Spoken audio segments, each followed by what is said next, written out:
All right, what is going on, guys? Welcome back to the Dispatch. Hope you guys had a good weekend.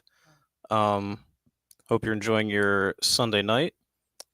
And let's just get right into it. We have a lot to talk about today. Um, so let's share my screen and we'll get into it. First thing I want to talk about. Start off with the physical media news. I'm not gonna go too heavy on physical media news. What's up, Eli? How you doing, brother? Um, there are better shows out there for physical media news, but I wanted to touch on this because I thought it was interesting. Um, the Terrifier 3 VHS tapes are hitting Walmarts recently, and they are doing what they did with the Terrifier 2 VHS tapes in that scalpers are clearing them out. They cannot keep enough of them in stock, and these things are hard to get right now. Um, so that's a bummer to hear. I don't actually think this is the VHS tape, but regardless, people cannot get Terrifier 3 VHS tapes. Um, People are turning around and selling them for a lot of money. And yeah, I just think that's a bummer. I think it's cool that studios are putting out VHS tapes of newer movies. I don't know how much longevity something like that has, if it's just a fad, if it'll eventually fade. But I suppose as long as they keep selling, money talks, right? So as long as there's demand, people will continue to buy these things. Um, so we have two articles moving into movie news now. Two AI related things that I wanted to talk about. First, Paul Schrader says that he's in support of using Chat GPT/AI to come up with film ideas. And he says every idea Chat GPT came up with in a few seconds was good and original and fleshed out. Why should writers sit around for months searching for a good idea when AI can provide one in seconds? Well, because that would be depressing, Paul Schrader. That's why. Yeah, so Paul Schrader, famous for writing Taxi Driver. He's also a director in his own right. I'm not overly familiar with his body of work, but yeah, this very much screams like old man yells at cloud. Um, this man is clearly very out of touch, and he is like excited at the idea that maybe he can use today's technology to perhaps get a few more movies out, before he, not to sound morbid, kicks the bucket. I don't know. That's just my read on it. I read that and I think, okay, Paul Schrader, go ahead and make some AI movies, and we'll see how well they're received, right? Like, I don't really, I don't like that as a practice. Like, what's going to happen with this AI, and we'll talk about another story here in a second regarding the Brutalist, but AI is going to be slowly and slowly and slowly trickled in. They're going to drip feed it. Oh, it was just used to do, this. It was just used to do that. It's not a big deal. The movie is still 99.99% made by humans. And then eventually that number is going to start to go down, and AI is going to start to, work its way into the way movies are made. Hopefully, I'm long dead before it becomes, too dystopian. But I mean, I'm just opposed to it. Like, what we've gone so long without having AI in our movies. Now, granted, the technology wasn't there, but like, there's no reason that we can't just continue to not use it. Like, just because it's there doesn't mean we need to use it, right? Um, you won't be cis. Okay. I'm a dude, so I don't know why you're calling me cis. Um,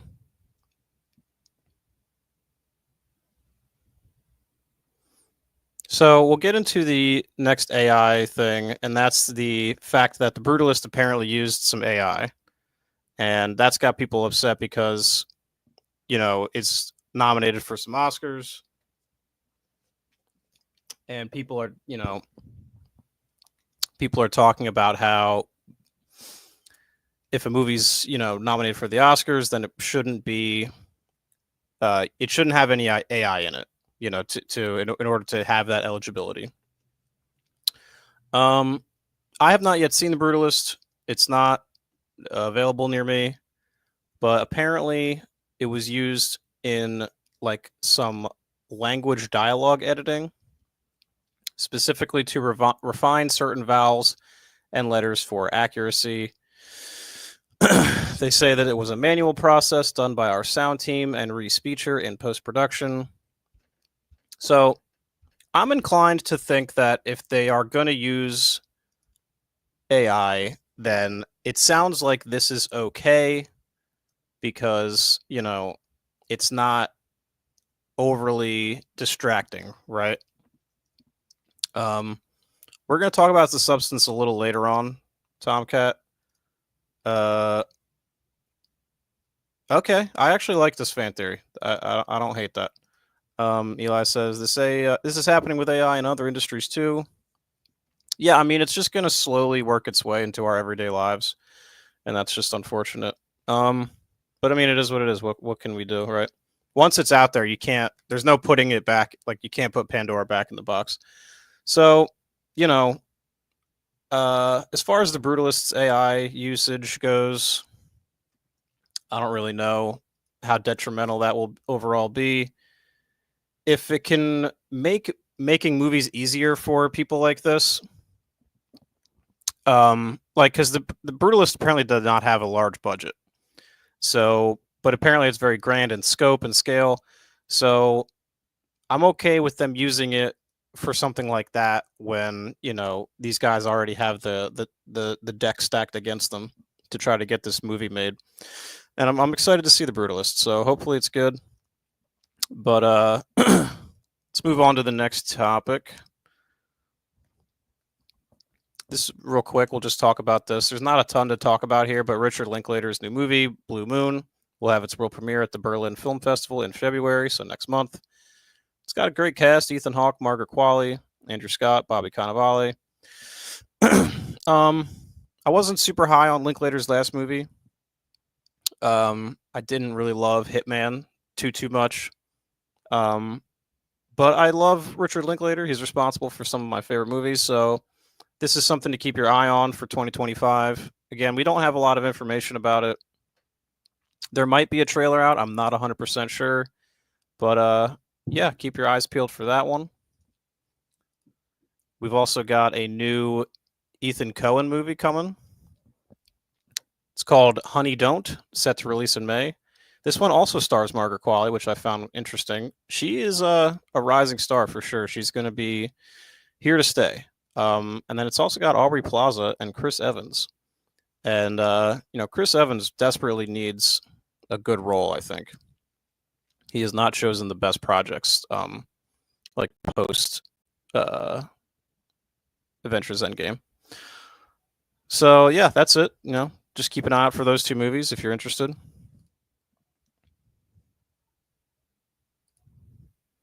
How do I feel about Ethan's rebirth into the horror genre? I'm assuming you mean Ethan Hawke. What other horror movies has Ethan Hawke done recently? Last thing I can think of him in was like The Northman, which wasn't really horror necessarily. But anyway, next topic. Hold on, get that comment out of here. There we go. I thought this was funny. Someone apparently almost had a heart attack during an action sequence in the test screening for Mission Impossible: The Final Reckoning. I don't know if this is just like one of those headlines that is necessary. Like how close was this guy really to having a heart attack? I don't see his age. I'm not going to click on this article because I don't care that much, to be honest. But like, how old is this guy? I'm assuming you have to be pretty old to almost die from a movie, right? Or have a heart attack from a scene in the movie. But I look at headlines like this and I like to think that it's mostly just to kind of drum up excitement.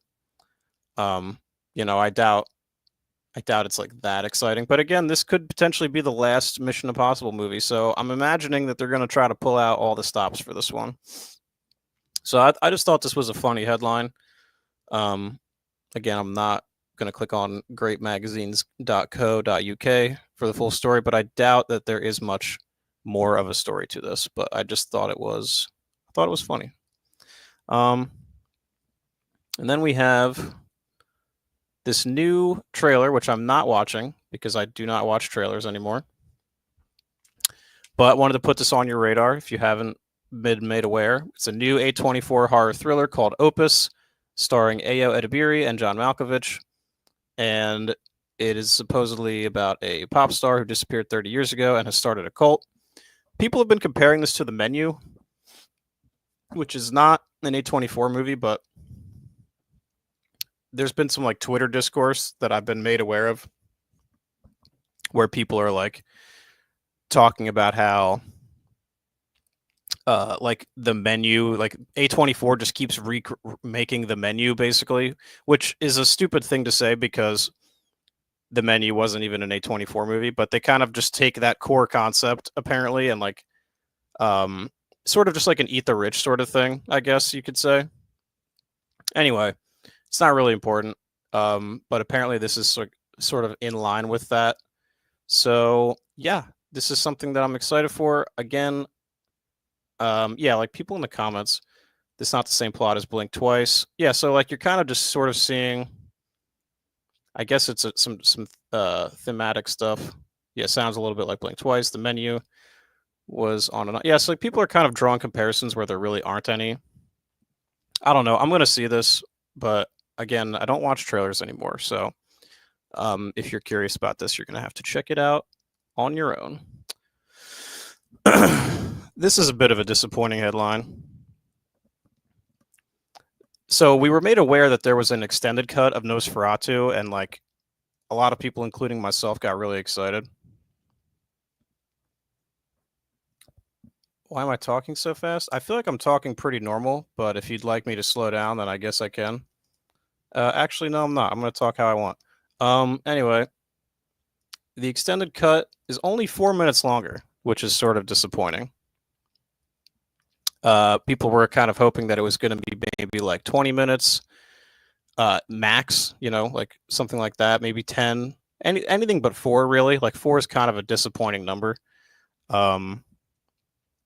So I bought the 4K. I pre-ordered it. But yeah, I think people were hoping for a little bit more here. But regardless, I mean, I was buying it anyway. Let's be honest. Yeah, I don't know, man. Just this is the second time I'm doing this thing, so I don't really know what the appropriate speed is. I have a lot of stuff I need to talk about, and I don't want to be here all night doing it. So, yeah, this is supposed to just kind of be a rundown of headlines that I found interesting. Sydney Sweeney is going to be in a new Edgar Allan Poe movie for A24 called The Mask of the Red Death. Very, very popular Edgar Allan Poe story.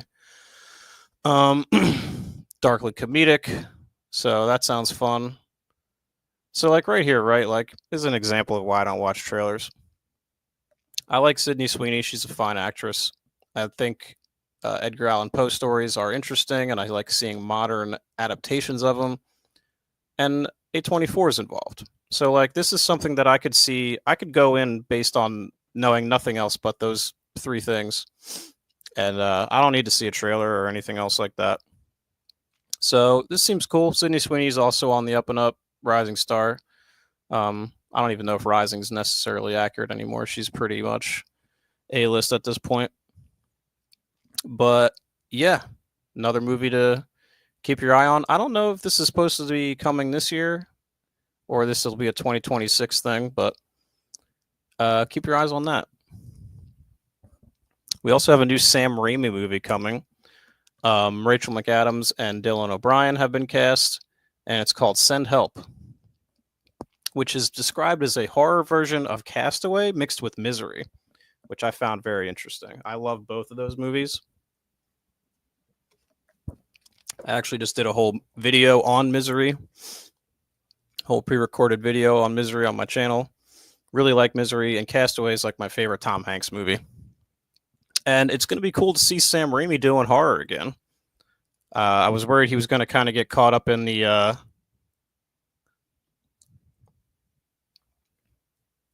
Feels like he kind of got caught up in the Marvel of it all. Tomcat, I appreciate your feedback, man, but you know, let me say, what do you say? Yeah, I mean, I do want to do this, otherwise I wouldn't be doing it. So I don't really know what why you're criticizing me so much. I mean, you can just go if you want. You don't have to be here. Anyway, yeah, new Sam Raimi movie coming. So keep your eyes out for that. Let's see what's next. This is good. The Toxic Avenger premiered at Fantastic Fest like 2 years ago, I think. And since then, it's kind of just been in limbo. No one was really like picking it up. But then, with the success of Terrifier 3, there has sort of become this demand for like these sort of old school, super gory, schlocky horror movies. And the same distribution company who picked up Terrifier, Cineverse, also picked up the Toxic Avenger. So that's cool. I'm glad that this is finally getting distribution, and it's coming out in 2025. So that's exciting. The movie's already shot, obviously, it premiered at a festival. So all they needed was distribution, and they finally got it. So good for them. I'm excited to see this.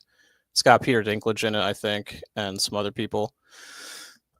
So yeah, that'll be fun. Let me see what you guys are saying.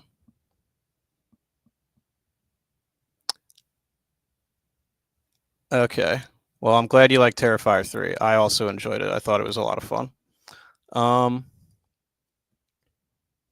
Yeah, like I said, man, we just got a lot of headlines. So if it feels like I'm talking fast or whatever, like, I don't know what to tell you. I'm not used to doing live streams by myself. Usually I have like another person here to bounce off of. So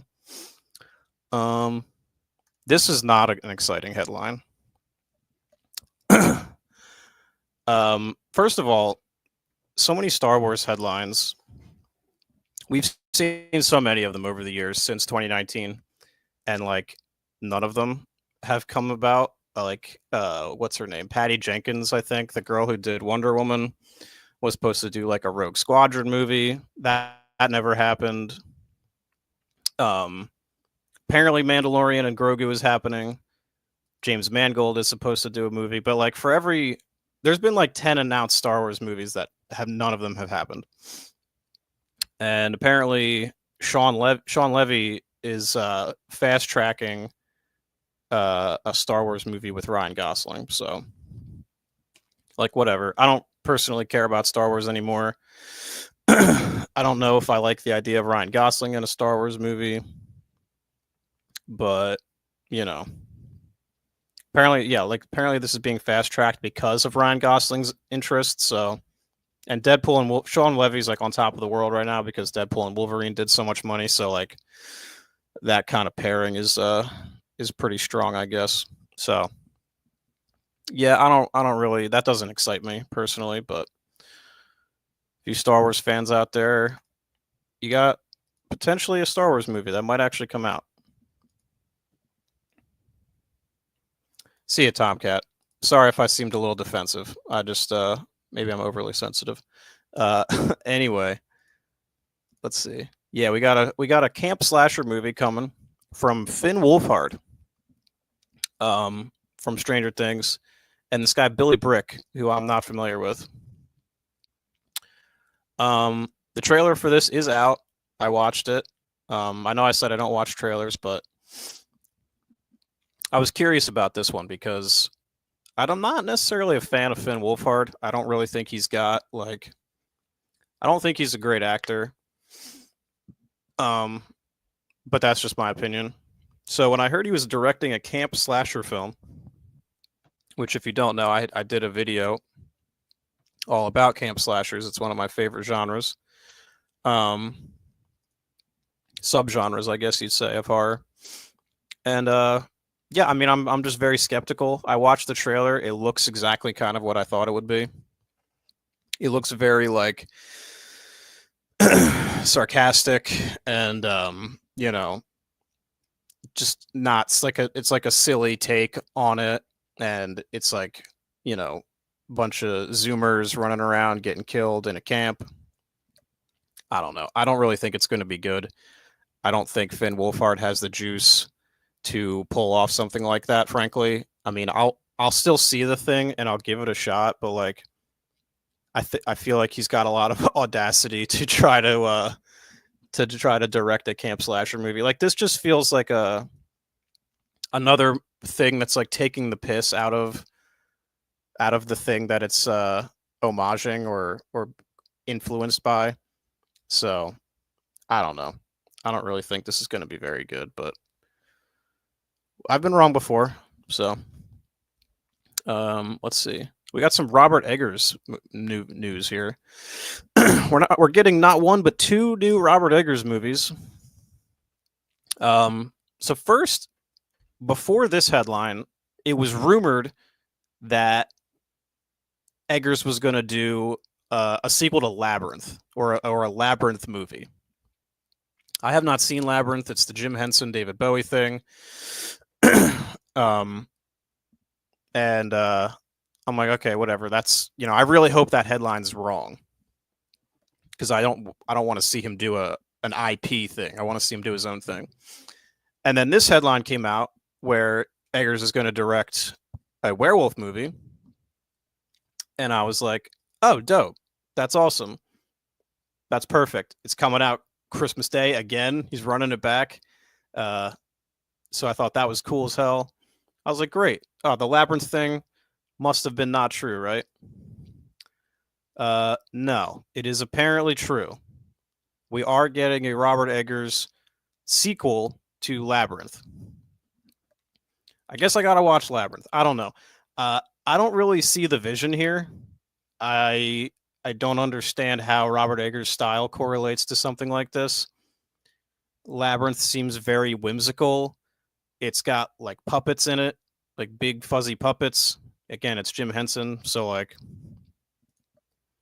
I don't see the vision, but like obviously Eggers wouldn't do it unless he wanted to. Spook House Podcast is in the house. What's up, man? Yeah, Finn Wolfhard sucks. I mean, I was trying to be a little more diplomatic, but yeah, I'm not a fan of him. I don't like from day to day, but like whenever it comes out, like I guess I'll watch it because I've invested so much of my time. And I legitimately thought season 4 was like the best season. The problem is though that these things take like 4 years in between seasons before they come out. So yeah, they've been filming it for like 3 years. Yeah, I mean they got stuck with COVID. I think was a problem. When did season 4 come out? Was that before? I can't even remember if that was before or after COVID. I think it was after. I don't really know. And then there was some writer's strike things, I think, that slowed them down. But yeah, regardless, things are just taking way too long. But anyway, like I said, I gotta watch Labyrinth and see what that's all about because just based on what I know about it, I don't see how that's an Eggers thing, but apparently it's gonna be. So keep an eye out for that. Let's see. Next we got.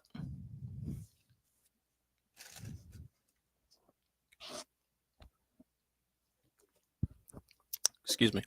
John Bernthal has been cast in Nolan's new movie, The Odyssey. The cast for this is really starting to become extremely stacked. Tom Holland, Zendaya, Anne Hathaway, Matt Damon, Charlize Theron, Lupita Nyong'o, and Robert Pattinson, and now John Bernthal. I've always liked John Bernthal. I've always liked him since The Walking Dead days. So I think him being in a Nolan movie, especially coming off the huge success of Oppenheimer, could like really put him on the map. Like he's always been around kind of, but he hasn't had like that big sort of role that like I don't know, really put him over the top. So I feel like this could be that for him. And I just like the guy. He seems pretty cool. I watched like a few episodes of his podcast and he seems cool. And then also with this Nolan movie, Tom Holland was already cast in it, but now we know he's the lead. and that's pretty interesting, um, because Tom Holland's obviously very big from Spider-Man, but a lot of people like to say that he's not necessarily the best actor, which I haven't really seen everything the guy's done, but he seems good enough. And if Nolan's casting him as the lead in the Odyssey, I feel like he obviously sees something. So like, who am I to tell Nolan that Tom Holland's not a good actor? Because I think he clearly is. And this could, again, similar to John Bernthal, this could really sort of cement him as having a little bit more like street cred. Um, and he's not just the Spider-Man guy. You know what I mean? So yeah, the Odyssey is shaping up to be one of the most exciting movies in recent memory, and that's coming 2026 if I'm not mistaken. Um, so, oh Jesus Christ, get out of here! No, I don't want that. There we go. All right, I feel like I've been hearing about this Devil in the White City movie legitimately for like 10 years. Oh Jesus, these fucking ads are so intrusive. I'm sorry, guys. That just blasted my headphones. All right, we're not clicking on that again. I really need to start vetting these links before I click on them. Devil in the White City. Leonardo DiCaprio bought the rights to this movie back in like legitimately 2010, and we've been hearing about it, and it just hasn't gone anywhere. Apparently, it's picking up steam again. Scorsese's supposed to do it. We'll see. That's pretty much all I got on that. That thing we've been hearing about that forever. Let's see. This was pretty funny. The Michael Jackson biopic, the third act has to be completely scrapped because apparently Jackson's estate forgot that they signed a deal with the Chandler family years ago to never include them in any sort of movie, rendering the entire third act unusable. And of course, the Chandler family is in regards to Jordan Chandler, who's claimed that Michael Jackson did things when he was 13. So it just seems like a pretty huge oversight to forget, to the point where you've already filmed it, that you signed a deal with this family agreeing to not do what you did.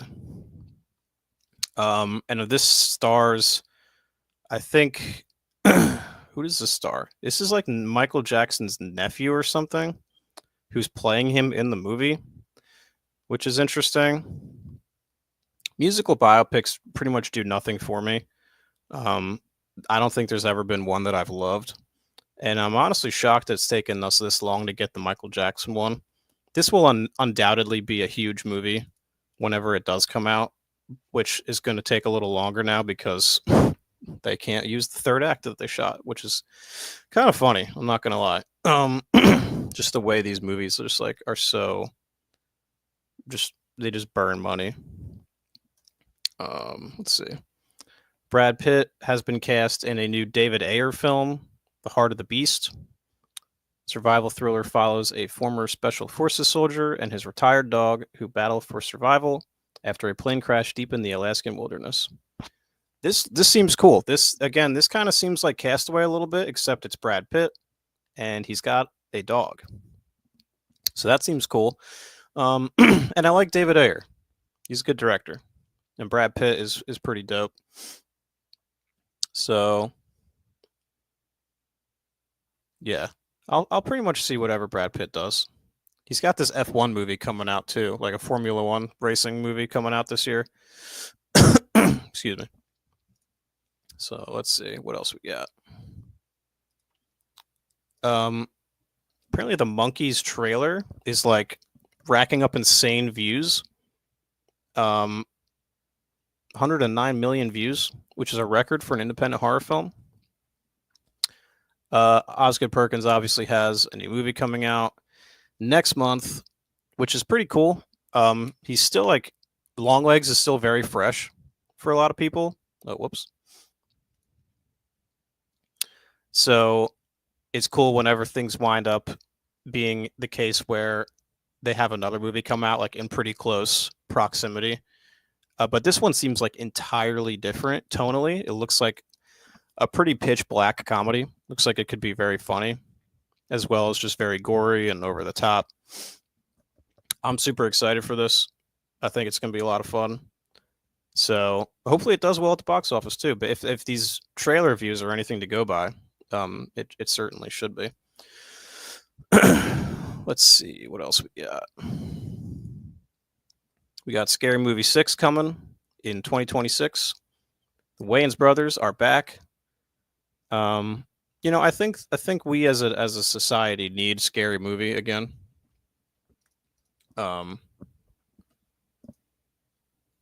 Dude, yeah, I remember reading this as well. Someone else posted about that. I can't remember what it was called, but yeah, he has like another movie. Like, if he's not working on it actively, then it's like might even be done already. I don't know, but good for him. I really like Osgood Perkins. Yeah, Scary Movie 6 is coming back, or Scary Movie's coming back, I should say. Personally, I really only like the first 3. They got a little out there after that for me. But I feel like it's been enough time, and with the Wayans brothers returning, I'm optimistic that this could be pretty funny.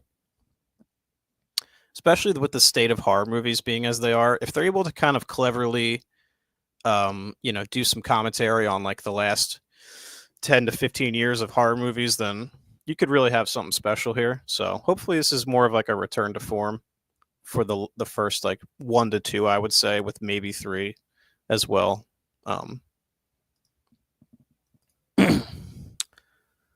Apparently we're getting a Daisy Ridley Star Wars movie, and we're getting the guy who wrote Ocean's 12 to write it. I don't have a lot on this. I just wanted to add it because we talked about Star Wars earlier with Ryan Gosling. Just to kind of drive home the fact that like we're constantly getting these Star Wars updates, and we have been for like years now at this point. And like where are the Star Wars movies? Like we haven't seen them. So like Star Wars headlines are kind of like they're kind of like non-headlines. Like they really carry no weight whatsoever. So sorry if you like Star Wars. I mean, they haven't given me any reason to trust them at this point. This is the headline I wanted to talk about. Yeah, it is pretty insane, isn't it? This is probably the most exciting headline I've seen in a while. Zach Kreger, who did Barbarian from like 3 years ago, he has a movie coming out called Weapons, which has been described as like a 3-hour epic similar to Magnolia, starring Pedro Pascal might have dropped out from that.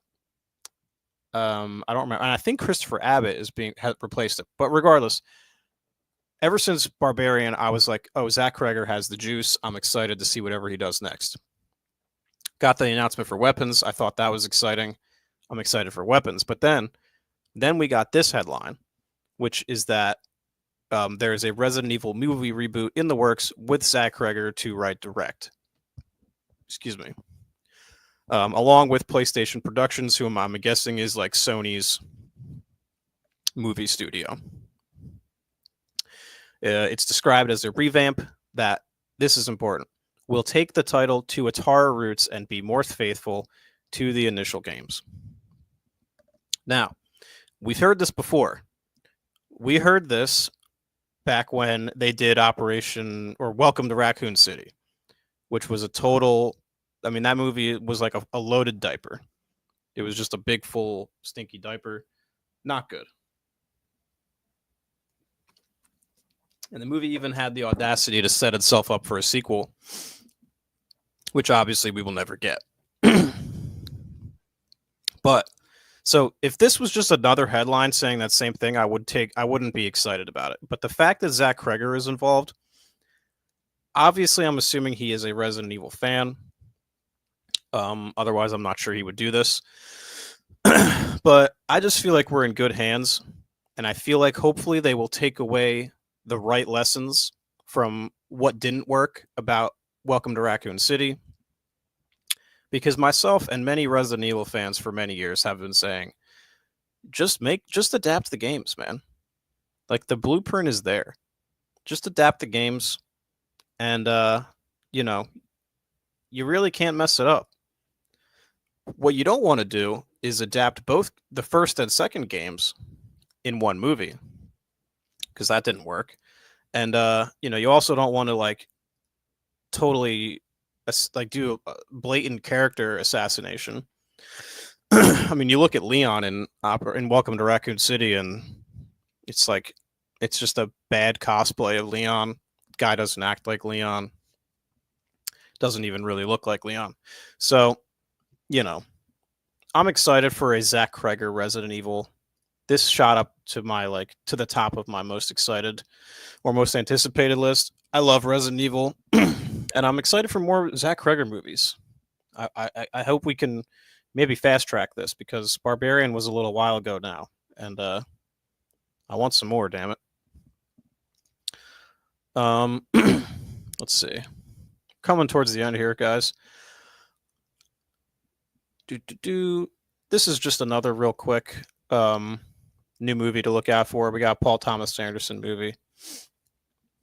Apparently, it's titled One Battle After Another, clocking in at nearly 3 hours, and is being described as a high-octane action comedy packed with stunts, car chases, and elaborate action set pieces.